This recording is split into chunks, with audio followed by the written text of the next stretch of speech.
नमस्कार, आप देख रहे हैं बड़ी बहस और मैं हूं आपके साथ शुभेंदु सिंह। यूपी में आज ब्लॉक प्रमुख चुनाव के लिए वोटिंग हो रही है। सूबे में अब तक 334 ब्लॉक प्रमुख निर्विरोध चुन लिए गए हैं। वहीं आज 476 सीटों पर मतदान हो रहा है।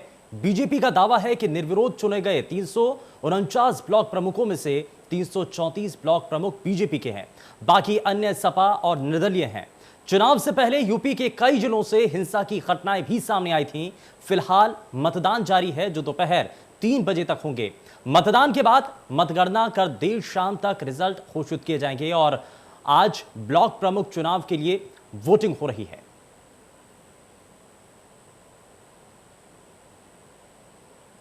और अब तक 334 ब्लॉक प्रमुख निर्विरोध चुने गए हैं और ब्लॉक प्रमुख की 476 सीटों पर वोटिंग हो रही है। 3 बजे तक वोटिंग होगी और देर शाम इसके रिजल्ट भी आएंगे, यानी कि इसके नतीजे आएंगे देर शाम तक। और 3 बजे तक ये इसी तरीके से मतदान होगा। ये अपने आप में बेहद महत्वपूर्ण है, क्योंकि लगातार पंचायत के अंदर जिस तरीके से अलग अलग राजनीतिक दलों की भूमिका इसमें नजर आ रही है और खास करके जो निर्दलीय प्रत्याशी हैं वो भी अपना दमखम दिखा रहे हैं, लेकिन किस ओर जाएंगे वो ये देखना भी बेहद दिलचस्प है। तो ये लगातार तस्वीरें भी आप देख रहे हैं। मतदान लगातार चल रहा है और मतदान के जरिए हर कोई अपने मत का इस्तेमाल कर रहा है और जाहिर तौर पर यह सत्ता का सेमीफाइनल, लेकिन जिस तरीके से ग्रामीण स्तर पर समर्थन भारतीय जनता पार्टी को मिल रहा है, प्रदेश में मौजूदा वक्त में जो सरकार है योगी सरकार है, और ऐसे में अगर पंचायत के चुनावों में समर्थन भारतीय जनता पार्टी को मिलता है तो यह अपने आप में कई तरीके के संकेत देता है। संकेत इस बात को लेकर के भी है कि आगामी जो 2022 के विधानसभा चुनाव है उससे ठीक पहले यह पंचायत चुनाव अपने आप में बेहद महत्वपूर्ण है। यह माना जा रहा है कि यह सत्ता का सेमीफाइनल है, लेकिन इस सत्ता के सेमीफाइनल में लगातार एक एक कदम जो बीजेपी आगे बढ़ रही है, इसके मायने क्या हैं, इसके संकेत क्या हैं और साथ ही क्या इसका प्रभाव आगामी विधानसभा चुनावों में भी देखने को मिलेगा। और अलग अलग जगहों पर, कई जगहों पर यहां हिंसा भी देखने को मिली है और कई जगहों पर क्योंकि सीधे सीधे मुकाबला भारतीय जनता पार्टी और सपा के बीच में यहां माना गया था। और आपको यह भी बताएं कि पंचायत चुनावों में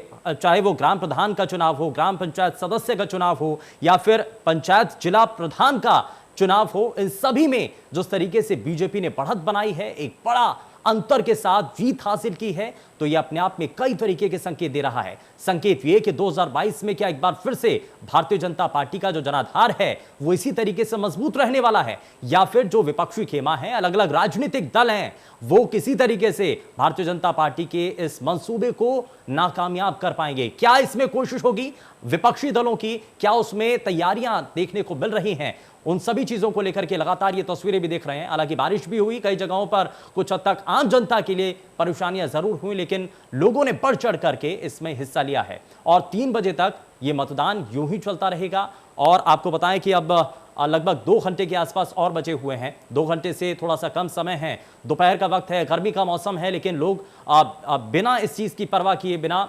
पहुंच रहे हैं और मतदान इस दौरान किया जा रहा है। तो अब तक 334 ब्लॉक प्रमुख निर्विरोध चुने गए हैं। ये अपने आप में एक बड़ी तौर पर ये जीत मानी जा सकती है और एक बड़ी तस्वीर यहां इस निर्विरोध चुने जाने वाले लोगों से भी जोड़ करके देखी जा सकती है। और ब्लॉक प्रमुख का जो ये चुनाव है ये अपने आप में बेहद महत्वपूर्ण है, क्योंकि बार बार ये कहा जा रहा था कोरोना संक्रमण का मुश्किल भरा दौर, जिसके बाद ये माना जा रहा था कि ये एक बड़ी अग्नि परीक्षा होगी भारतीय जनता पार्टी के लिए, क्योंकि मौजूदा वक्त में प्रदेश के अंदर भारतीय जनता पार्टी की सरकार है। तो आने वाले समय में जो विधानसभा चुनाव है, ठीक उससे पहले अगर पंचायत के चुनाव हो रहे हैं, तो यह माना जा रहा था कि मुश्किलात हो सकती हैं, कोरोना का संक्रमण और उसके बाद बहुत सारी चीजों को लेकर के बार बार सवाल उठाए गए, चाहे वो टीकाकरण की रफ्तार को लेकर के हो या फिर रोजगार को लेकर के हो। ध्रुवीकरण की बात अक्सर की जाती रही विपक्षी खेमे की तरफ से, लेकिन अब जो नतीजे सामने आ रहे हैं एक के बाद एक, जो अभी तक तस्वीरें साफ हो रही हैं, उससे कम से कम यह नजर आ रहा है कि कहीं ना कहीं भारतीय जनता पार्टी को इसमें बढ़त मिलती हुई नजर आ रही है। और इसीलिए एक पिक्चर यह भी है कि योगी की जो सरकार है, मौजूदा वक्त में जो सरकार है, उसके कामकाज पर जनता का भरोसा अभी भी बना हुआ है। बार बार ये सवाल उठाए जाते रहे हैं कि क्या अभी भी जनता का रुझान योगी सरकार की तरफ झुका हुआ है। तो कम से कम अब ये पंचायत के जो चुनाव हो रहे हैं उसके जरिए ये माना जा सकता है कि कुछ रुझान जरूर है और एक बड़ी बढ़त यहां पर भारतीय जनता पार्टी की तरफ से बनाई गई है। और इसमें लगातार हम आपको तस्वीरें भी दिखा रहे हैं, अलग अलग प्रदेश के हिस्सों की वो तस्वीरें, जहां पर ब्लॉक प्रमुख चुनावों को लेकर के जो तस्वीरें हैं आप देख भी पा रहे हैं। और बड़ी संख्या में यहां पर रुझान जनता का सीधे सीधे नजर भी आया है। 3 बजे तक वोटिंग होगी, देर शाम तक नतीजे आने की उम्मीद है, लेकिन यह माना जा रहा है कि शाम होने से पहले पहले आप एक बड़ी तस्वीर, बड़ी पिक्चर साफ होती हुई नजर आएगी। आप देख पाएंगे, समझ पाएंगे कि कैसे प्रदेश के अंदर जो अब ब्लॉक प्रमुख के जो चुनाव हैं, इसमें कौन बाजी मारता हुआ नजर आ रहा है। आप तस्वीरें भी लगातार हम आपको दिखा रहे हैं, क्योंकि इसमें सीधे सीधे मुकाबला भारतीय जनता पार्टी और समाजवादी पार्टी के बीच में है। और इससे पहले भी जब देखा गया पंचायत जिला प्रधान के जो चुनाव हुए, बेहद टक्कर का मुकाबला, लेकिन उस वक्त भी बहुत सारे सवाल उठाए गए। जब नतीजे आए उससे पहले पहले ये एक माहौल भी बनाया गया, ये कहा भी गया कि इसमें भारतीय जनता पार्टी को अब हार का सामना करना पड़ेगा। लेकिन जैसे ही नतीजे सामने आए उसके बाद से पूरी पिक्चर पलट गई।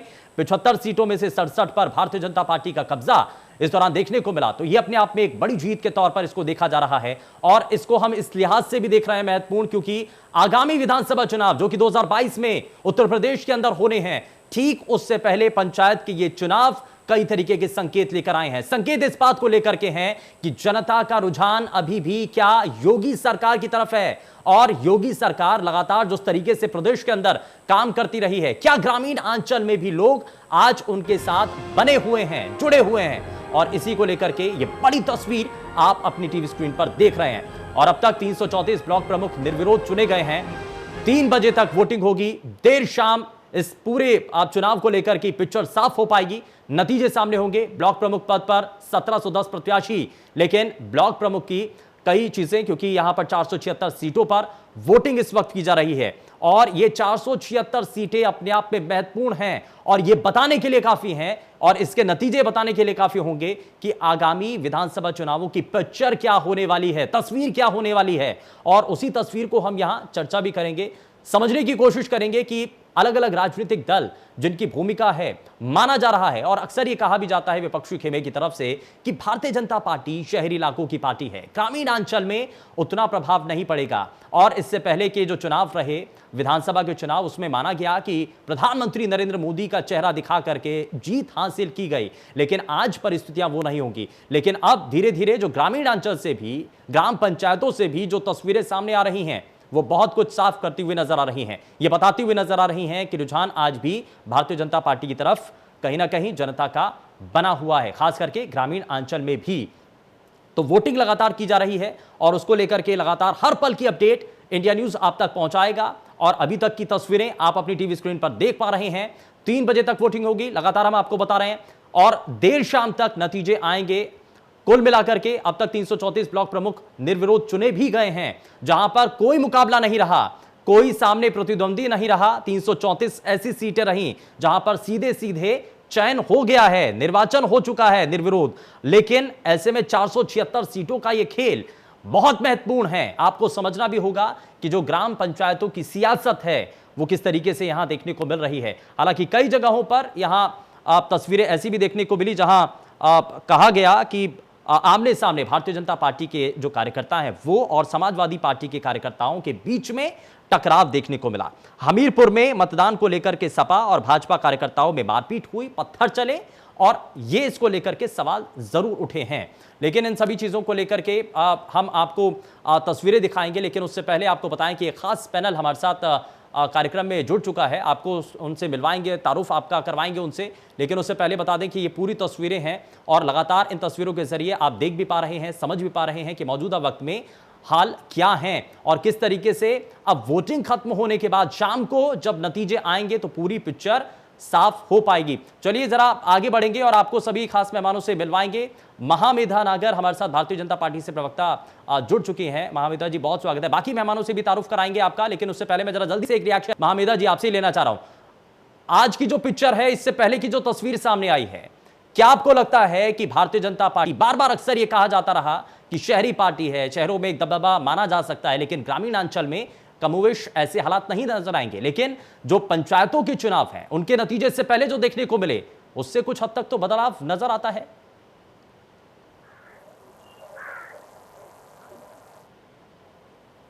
सिर्फ ग्रामीण अंचल में हम लोग इतने मजबूत नहीं हैं और सिर्फ शहरी इलाकों में हम इतने मजबूत हैं, तो ये एक बहुत बड़ा मिथ है। और इस मिथ का जवाब ही मुझे लगता है कि ये जो हर साल हर 6 महीने के अंदर हमारे भारत के अंदर चुनाव होते रहते हैं। अभी आप देखें कि कई जगहों पर जितने भी चुनाव हुए हैं वहां पर ये चीज सामने प्रूव होकर के आई है कि भाजपा हर जिले स्तर पे, हर बूथ स्तर पर काम कर रही है और वहां पर बहुत मजबूती से अपना संगठन हमारा खड़ा हुआ है। तो ये कहना बहुत ही अनपेक्युलर होगा कि ग्रामीण अंचल में भाजपा की मौजूदगी नहीं है। और जैसा कि मैं अभी न्यूज के माध्यम से देख पा रही हूँ कि भाजपा में अभी तक भी जो 476 सीट्स में से 318 सीट ऑलरेडी अभी हमारे फेवर में चल रही है। रिजल्ट अभी 3 बजे का आना बाकी है। 3 बजे तक वोटिंग होगी, शाम तक रिजल्ट आएगा। पर 318 सीट अभी जो हमको ऑलरेडी न्यूज में देखने को मिल रही है, तो मुझे लगता है कि ये अपने आप में इस बात को, इस फैक्ट को स्थापित करता है कि जो जनता है वो आज भी भारतीय जनता पार्टी और माननीय मुख्यमंत्री श्री योगी आदित्यनाथ जी के साथ में जुड़ी हुई है, उनको दोबारा से सत्ता में लेकर आ रही है। ठीक है, मैं हमारे साथ कुछ और मेहमान भी कार्यक्रम में जुड़ चुके हैं, जरा उनसे भी तारुफ करा दें। हमारे साथ समाजवादी पार्टी से नेता मनोज यादव कार्यक्रम में जुड़ चुके हैं। मनोज जी, बहुत स्वागत है आपका। हमाम वाहिद हमारे साथ कार्यक्रम में जुड़ चुके हैं, कांग्रेस पार्टी से प्रवक्ता, बहुत स्वागत है आपका। सुबह सपा से प्रवक्ता हमारे साथ आप शशि प्रताप सिंह कार्यक्रम में जुड़ चुके हैं। शशि प्रताप जी, बहुत स्वागत है आपका भी कार्यक्रम में। लेकिन मैं जरा जल्दी से मनोज यादव जी आपसे रिएक्शन लेना चाह रहा हूँ। ये सीधे सीधे मुकाबला और अभी तक के जो नतीजे सामने आए हैं, हालांकि वोटिंग अभी चल रही है, लेकिन इससे पहले के भी जो पंचायत चुनाव हुए उसमें जो नतीजे सामने आए, क्या आप मान रहे हैं, स्वीकार कर रहे हैं कि भारतीय जनता पार्टी बढ़त बनाए हुए है, समाजवादी पार्टी जो मुकाबले में थी कुछ पिछड़ती हुई नजर आ रही है? देखिए, ये प्रशासन का चुनाव थे और जब आपके संवैधानिक जितने भी दायरे हैं, जितने भी अधिकार हैं, लोकतांत्रिक अधिकारों को जब हनन होगा तो उसमें आप आगे कहाँ आ सकते हैं? वो तो आप पिछड़ जाएंगे। तो इसमें कोई बहुत बड़ी बात नहीं है। जिस तरीके से उत्तर प्रदेश में हार जीत किसकी होती है अब माने नहीं रखता है। अब ये माने रखता है कि धृतराष्ट्र जैसे मुख्यमंत्री उत्तर प्रदेश में है और दुशासन और दुर्योधन जैसे उनके गुंडे हैं प्रदेश में, जो महिलाओं का वस्त्र खींचते हैं। मेरे ख्याल से बीजेपी की प्रवक्ता एक महिला है और वो इस पर टिप्पणी जरूर करेंगे कि एक महिला की अस्मिता क्या होती है। अगर उसका दुपट्टा, उसकी साड़ी, उसका ब्लाउज भर सरेआम अगर ब्लॉक के सामने खींच लिया जाए तो क्या तार होता है। क्या हुआ था महाभारत में? एक द्रौपदी का चीरहरण किया तो पूरी महाभारत हो गई। तो आप चुनाव जीत लें, आप माइथोलॉजी का महामेधा जी जवाब दीजिए। जी, मैं सबसे पहले तो बोलूंगी कि जो मनोज जी हैं यहाँ पर माइथोलॉजी का पाठ पढ़ा रहे हैं। मुझे लगता है उनको थोड़ा सा एक्चुअल लाइफ में आने की जरूरत है। मैं ये बोलना चाहूंगी, जो ये लखीमपुर का जो मेरे को एक किस्सा ये बोल रहे हैं, शायद से कल भी मैं 2 चैनलों पे डिबेट पे थी, तब भी मैंने इसी बात को कहा और मैं दोबारा इस बात को आप सबके सामने रखना चाहूंगी कि जो अक्यूज थे इस किस्से के अंदर, मैं खुद एक महिला हूं और मैं बहुत ही क्रिटिकल हूं। इवन अगर उसके अंदर इररिस्पेक्टिव ऑफ पार्टी लाइंस अगर कोई भी इंसान इस तरह की अभद्र हरकत करता हुआ पकड़ा जाता है, ऑन रिकॉर्ड आता है, तो मैं इस बात के पूर्णतः फेवर में हूं कि उसको तुरंत अरेस्ट किया जाए, उसके साथ में सख्त से सख्त कार्रवाई हो। पहली चीज। दूसरी चीज, आप बताइए मेरे को, समाजवादी पार्टी में, क्योंकि कई डिबेटों में और वैसे भी अगर हम यूपी के इलेक्शंस का इतिहास निकाल के देखें और स्पेशली जब जिला पंचायत बीडीसी इलेक्शंस का इतिहास उठा करके देखें, तो इस तरह की घटनाएं कुछ नई नहीं है। पर जो नया है वो है यहाँ पर कार्रवाई। एक सेकेंड सर, मैंने आपको कट किया, आप मेरे को आप जवाब सुनिए। तो कार्रवाई है, आपको मैं बताना चाहूंगी मनोज जी, मैं आपसे भी जवाब लूंगा। तो यश वर्मा नाम का आदमी था जिसने उस महिला के साथ में लखीमपुर के अंदर ये गलत काम किया, उसको ऑलरेडी पुलिस ने अरेस्ट कर लिया है। वहां पर जो म्यूट स्पेक्टेटर्स बन करके जो पुलिस के कर्मी, पुलिस बंधु जो खड़े हुए थे, उनको ऑलरेडी सस्पेंड किया जा सकता है। आप मुझे एक ऐसा रेफरेंस दीजिए जनाब, जहां पर आपकी सरकार ने कभी इस तरीके का ऐसा रैपिड एक्शन अपने ही लोगों के अगेंस्ट लिया हो, अपनी सरकार के अगेंस्ट लिया हो या अपने पुलिस के अगेंस्ट लिया हो। एक चीज। दूसरी मनोज यादव जी यहाँ पर बोलना चाहूंगी, एक सेकंड का और टाइम लूंगी मैं, 1 मिनट। पिंकी यादव जी इनके विधायक है समाजवादी पार्टी से, असमोली से। जो कि सोशल मीडिया पर, फेसबुक पर पोस्ट लिख करके लोगों के अंदर उनको प्रोवोक करने का काम कर रहे हैं, इंस्टिगेट करने का काम कर रहे हैं। जहां पर उनकी पोस्ट आप जाकर के देख सकते हैं, वहां पर वो लिख रहे हैं कि वो लोगों से समर्थन मांग रहे हैं कि वो आए 10 जुलाई को आकर के पूरी तरह से तैयार होकर के आए, लैस होकर के आए। क्यों? क्योंकि ये जो समाजवादी पार्टी के लोग अराजक तत्वों को इकट्ठा कर रहे हैं ताकि आज भी अराजकता। ठीक है, जवाब जरा जल्दी से जवाब। मनोज यादव जी, उनका ये कहना है, महामेधा जी का, कि आज परिवर्तन इस बात को लेकर के हुआ है, अगर कोई भी गलत काम करता है तो एक्शन तुरंत हो जाता है, पहले नहीं होता था। देखिए, बात मैथोलॉजी की कही गई तो मैथोलॉजी से ही जवाब दूंगा। धृतराष्ट्र सिर्फ एक इकलौता छोड़ने के लिए कहा है, बीच में बोलेगा। माइथोलॉजी को छोड़ के प्रैक्टिकल होकर के करंट टाइम में बात करने की कही है। आप छोड़ दीजिए महाभारत को, सबने पढ़ी है भारत, सबको पता है महाभारत, हमको भी पता है। सर, आज के भारत की बात कीजिए ना। आज के किस तरीके से डिम्पल यादव जी का, ठीक है, जरा जवाब ले लेते हैं, जवाब ले लेते हैं। बनाया जाता है तो अखिलेश जी कैसे? मनोज जी, आज के भारत की बात कीजिए, आज के भारत की बात कीजिए। आज लोग चाहते हैं कि अगर कोई भी, हाँ जवाब दीजिए। मेरी बात सुन लीजिए, बीच में कोई इंटरप्ट न करे तो मैं डिबेट छोड़ दूंगा, 1 मिनट लगेगा मुझे।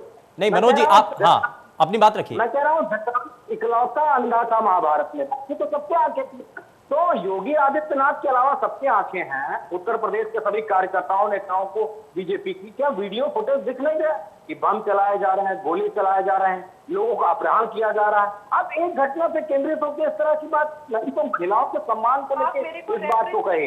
आप कौन सी बात कब एक्शन लिया था? मैं आपको 50 रेफरेंस दूंगी, हमारी सरकार ने जब कब एक्शन लिया। हम 1,000 रेफरेंस देने के लिए तैयार बैठे हैं। आपकी पुलिस मुखबिर बनी बैठी है, आपकी पुलिस नपुंसक बनी बैठी है, आपकी पुलिस सर आप ये भी याद रखिएगा कि ये वही पुलिस है, तो समाजवादी अपनी रक्षा भी न करे क्या?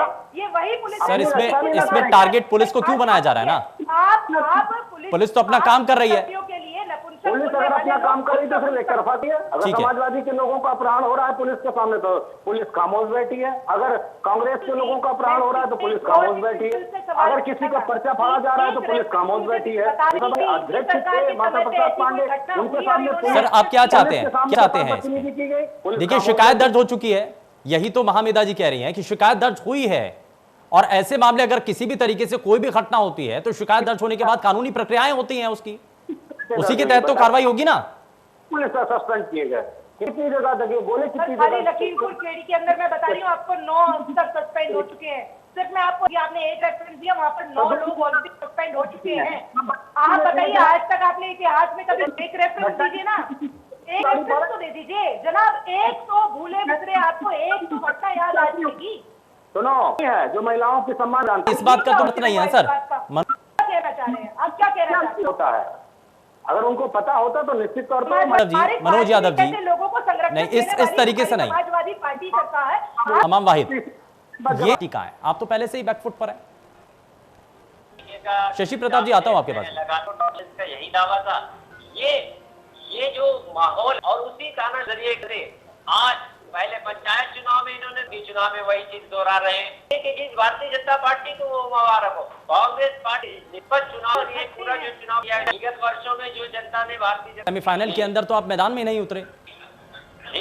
कांग्रेस पार्टी कई जगह निष्पक्ष चुनाव की बात कहेंगे तो दंगा नाच जिस तरीके से, और भारतीय नहीं सर, एक चीज तो पार्टी सिंबल चुनाव ना लड़ना, ये किस बात की संख्या, डर है किसी बात का? लिस्ट थानेदार मंगाता है, कल उनके परिवार का तरीके से चुनाव होगा। ये लोकतांत्रिक तरीके की चुनाव की जीत भारतीय जनता पार्टी को करेंगे। नहीं तो आगे विधानसभा के चुनाव भी वाला दे रहे हैं, तो विधानसभा के चुनाव भी नहीं लड़ेंगे क्या? विधानसभा के चुनाव में जनता इसको सबक देकर, तो आप चुनाव लड़ेंगे कि नहीं लड़ेंगे? जनता का वो चुनाव है, ये चुनाव प्रशासन का बना लिया है। वाहिद साहब, सिस्टम तो वही रहेगा। आपको इस सिस्टम से सवाल है ना, कह रहे हैं कि हम चुनाव इसलिए, आप कह रहे हैं कि सिस्टम, आप सिस्टम भी बना रहेगा तो विधानसभा चुनाव यही सिस्टम रहेगा। ऐसा सिस्टम नहीं है, हमें लोकतंत्र में पूरा विश्वास है और चुनाव आयोग पे भरोसा है। 2022 का जो जनता का चुनाव होगा, आप जब योगी सरकार का ये जो लाठी तंत्र है, दबंगई और गुंडई वाला जो चुनाव है, उसका सबक सिखाएगी। और जो विगत वर्षों में भारतीय जनता पार्टी को विश्वास मिला था, उस विश्वास के साथ आत्मघात किया गया है और जनता उसका सबक सिखाएगी। ठीक है, शशि प्रताप जी कुछ कहना चाहते हैं। मैं महामेधा जी आपके पास आऊंगा वापस, लेकिन शशि प्रताप जी कुछ कहना चाह रहे हैं।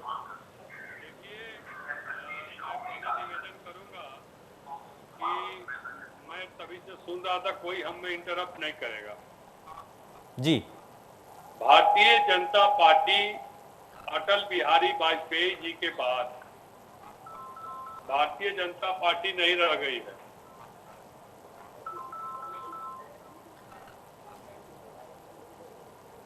अब आ गई है बीजेपी। आवाज मेरी सुनाई दे रही है? जी जी बिल्कुल, अपनी बात रखिए सर। हाँ, अब आ गई है बीजेपी। बीजेपी का मतलब हमारे राष्ट्रीय अध्यक्ष ने बताया है, भारतीय झूठ पार्टी। इन लोगों का काम है, अभी बात हो रही है जिला पंचायत सदस्य की। जिला पंचायत सदस्य के चुनाव में पूरी तरह हारे ही लोग। हारने के बाद ऐसा लगा कि योगी जी को हटा दिया जाएगा।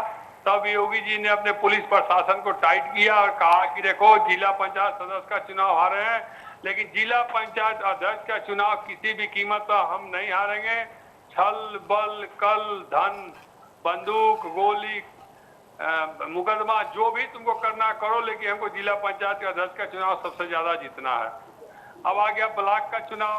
ब्लॉक का चुनाव में आपने देखा गोरखपुर में, जिला पंचायत अध्यक्ष का चुनाव में आपने देखा गोरखपुर में कि दूसरी पार्टी के प्रत्याशियों को आवेदन करने ही नहीं दिया गया। हेलो जी बिल्कुल। दूसरी पार्टी के प्रत्याशियों को आवेदन ही नहीं करने दिया गया। वो गेट पर ही मार के भगा दिया गया उसको, या तो उठा के किडनैप करके बंद कर लिया गया। तो भारतीय जनता पार्टी का यह शुरू से रहा है, इतिहास इन लोगों का रहा है कि झूठ बोलकर डराकर धमकाकर किसी तरह अध्यक्ष बना लो और बाबाई लूटो कि 2022 में हम सबसे ज्यादा अध्यक्ष जीत गए। तो इन लोगों का तो एक काम है। ब्लॉक प्रमुखी का भी चुनाव चल रहा है, देखिएगा 100% जगह पर्चा खारिज कर दिया जा रहा है। किसी बनारस में 100% सही पर्चा था, उसको खारिज करके निर्विरोध करा दिया गया। तो सरकार के सामने पुलिस प्रशासन नतमस्तक है और जो सरकार कर रही है वही पुलिस प्रशासन कर रही है। तो चलिए ठीक है, जरा जवाब ले लेते हैं। महामिदा जी, जो सरकार कहना चाह रही है वही पुलिस प्रशासन कर रहा है, वही सिस्टम कर रहा है, यही कांग्रेस पार्टी का कहना था, और अब ये जिस तरीके से बार बार ये आरोप लगाए जा रहे हैं, जरा जवाब दीजिए इस पर। मैं ये बताना चाहूंगी कि जिस तरीके से अभूतपूर्व सफलता भारतीय जनता पार्टी को समय दर समय चुनाव दर चुनाव मिलती जा रही है, उससे कुछ नहीं, सिर्फ और सिर्फ जो विपक्ष है वो बहुत ही ज्यादा हताश है। हताश होने के कारण वो इस तरीके की अराजक तत्व।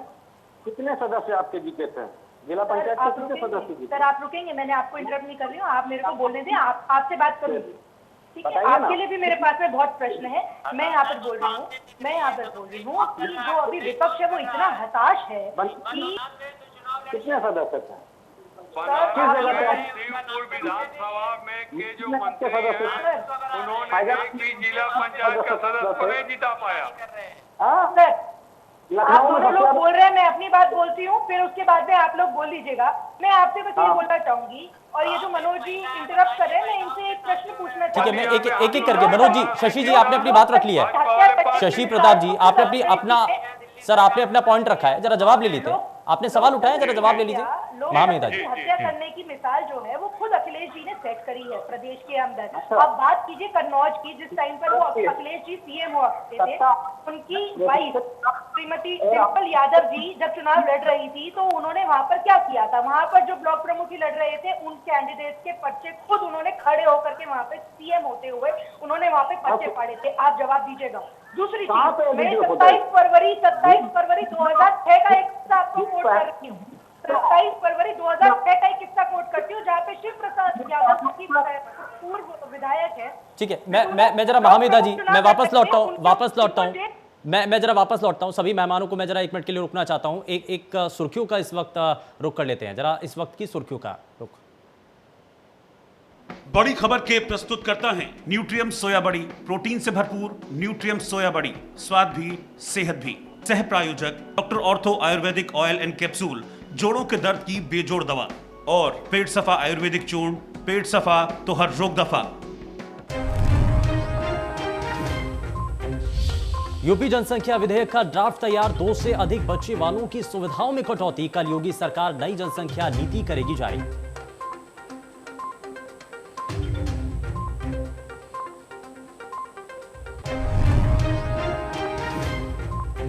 यूपी ब्लॉक प्रमुख चुनाव के लिए मतदान जारी। 825 में 476 ब्लॉकों पर हो रहा मतदान। देर शाम आएंगे नतीजे। 349 ब्लॉक प्रमुख निर्विरोध निर्वाचित।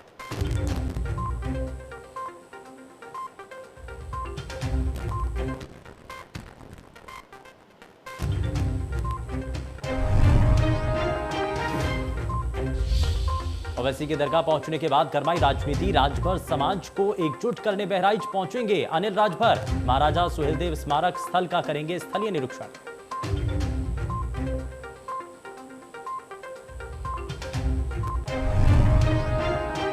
और वापस से रुक कर लेते हैं हमारे सभी खास मेहमानों का। लगातार हमारे साथ कार्यक्रम में बने हुए हैं, जरा सीधे उनका रुक कर लेते हैं। महामेधा जी, अपनी बात पूरी कीजिए।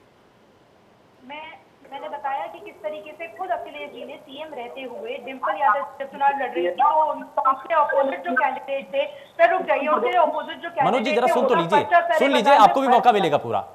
बता रही हूँ सर, सुनने की हिम्मत रखिए, सुनने की हिम्मत रखिए। मैं मानती हूँ सच कड़वा होता है, मैं मानती हूँ, पर प्लीज थोड़ा संयम बरतें। 27 फरवरी 2006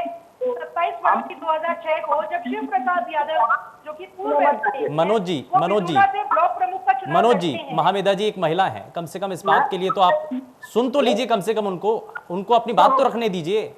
ना बात कर रहा हूँ, मौजूदा समय की समीक्षा होगी, भूतपूर्व समय की समीक्षा होगी टीवी चैनल पे बैठ के। ये बताइए ना, आज लोगों पे बम गोली चल रही है, बहराइच में एक दलित हत्या।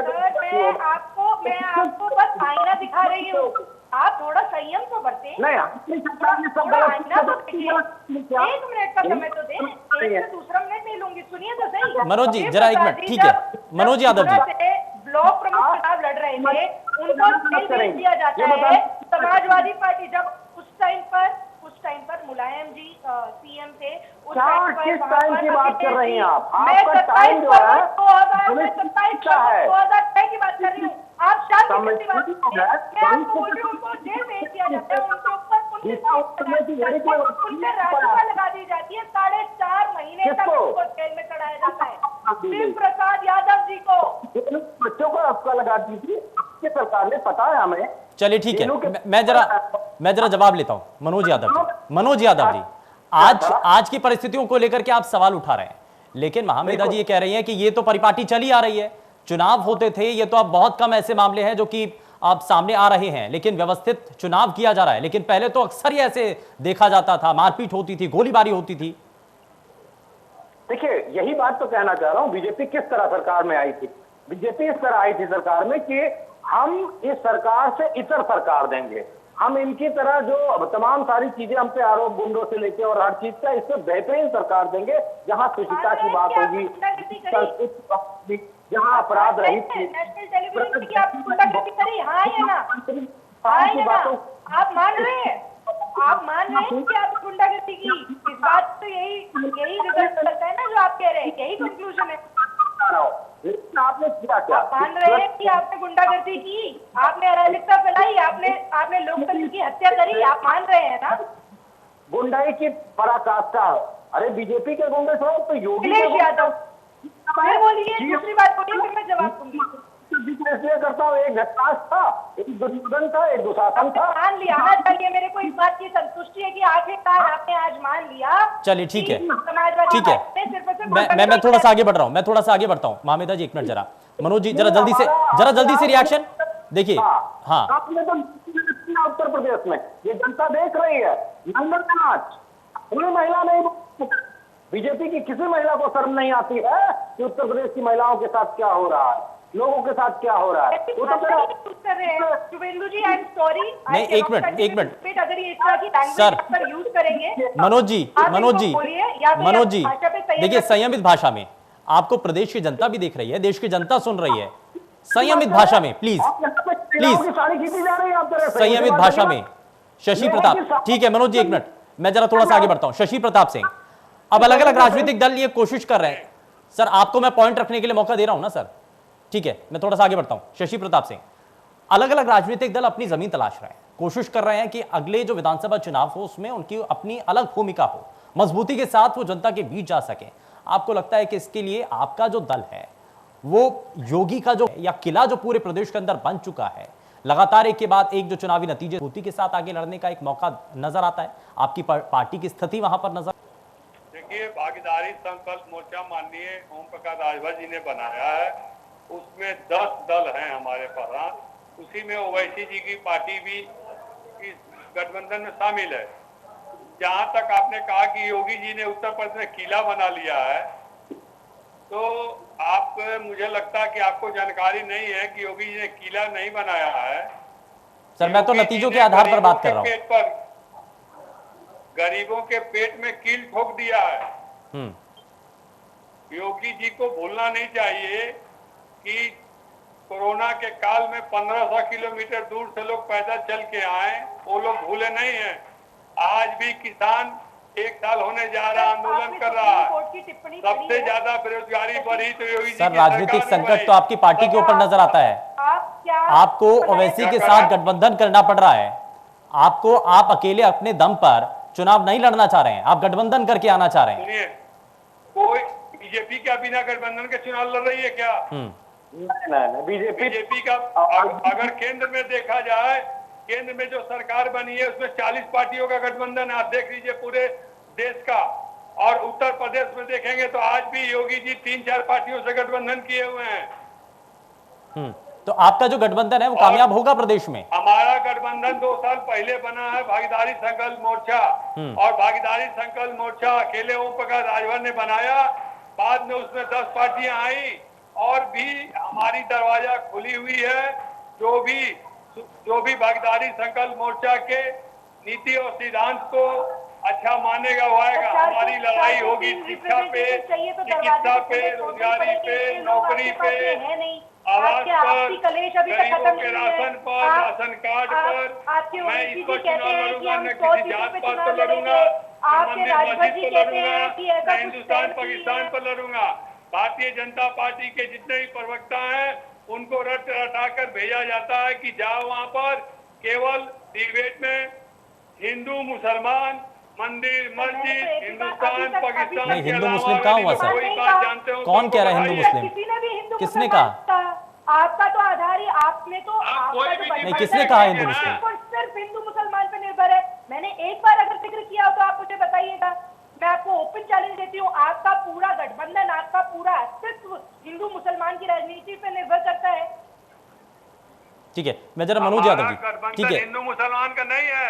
ओवैसी जी 6 महीना पहले हमारे गठबंधन में आए हैं, हमारा गठबंधन ठीक है, चल रहा है। कितनी सीट दे रहे हैं आप ओवैसी जी को?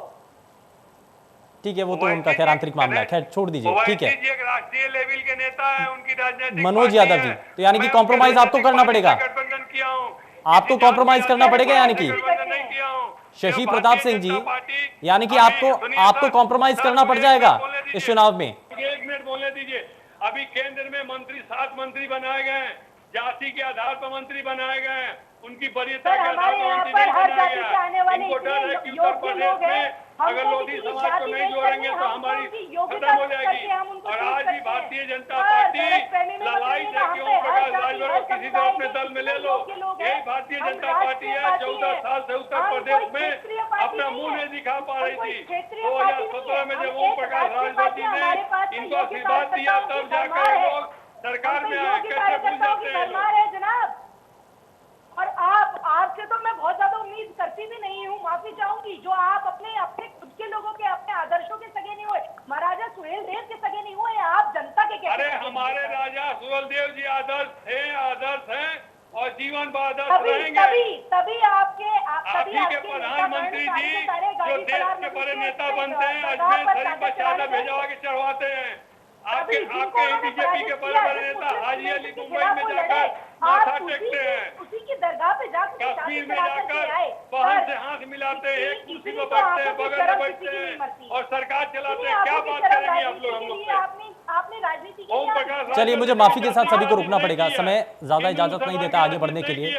बहुत शुक्रिया सभी खास मेहमानों का कार्यक्रम में शामिल होने के लिए, बहुत शुक्रिया। आप इस कार्यक्रम के साथ जुड़े, आप आए, लेकिन देखना बेहद दिलचस्प होगा कि आखिर ब्लॉक का बाजीगर कौन होगा। शाम तक का इंतजार। फिलहाल के लिए यहाँ इतना ही, नमस्कार।